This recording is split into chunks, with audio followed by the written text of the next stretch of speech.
السلام علیکم۔ تمام تعریفیں اللہ تعالیٰ کے لیے جس نے مجھے بولنے کی طاقت دی۔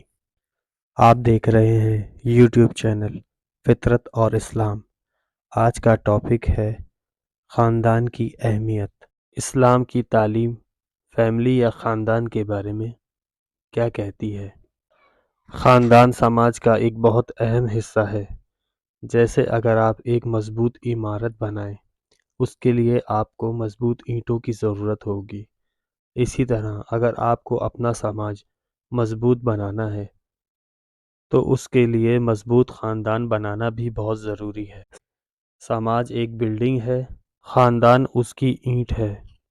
آپ کو اگر اپنے سماج کو اچھا بنانا ہے تو سب سے پہلے اپنے آپ کو پھر اپنے خاندان کو ٹھیک کرنا ہوگا۔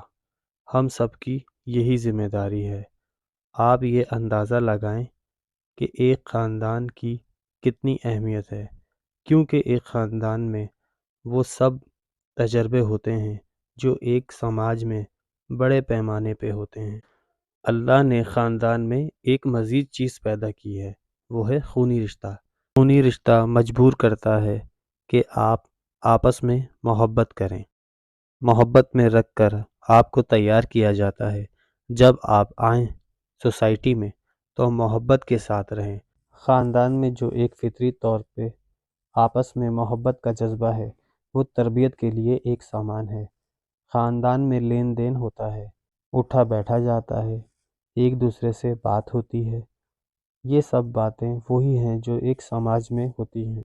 اس لیے ہم سب کو اپنے خاندان کو اچھے سے اچھا بنانا ہے۔ آپ کو اپنے دائرے میں رہ کر سماج کو اچھا کرنا ہے۔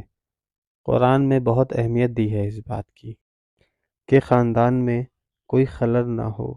اس کو بہت ناپسند کیا ہے اسلام میں، کیونکہ خاندان اچھا ہوگا تو سماج اچھا ہوگا۔ خاندان کمزور ہوگا تو سماج بھی کمزور ہوگا۔ یہ ایک فطری نظام ہے۔ اسلام ہم کو یہی تعلیم دیتا ہے کہ پہلے فرد کو اچھا کرو، پھر خاندان کو، پھر پڑوس کو، پھر اپنے محلے کو درست کرو۔ ایسے ہوتے ہوتے پورا سماج درست ہوگا۔ جو لوگ یہ ثبوت دیں کہ وہ اپنے خاندان میں، اپنے سماج میں اچھے بن کے رہیں گے، وہی لوگ جنت میں جگہ پائیں گے۔ اسلام میں جو تعلیم دی ہے اس کے دو فائدے ہیں۔ ایک تو دنیا میں اچھا سماج، اچھا خاندان، دوسری یہ کہ آخرت میں جنت کا ملنا۔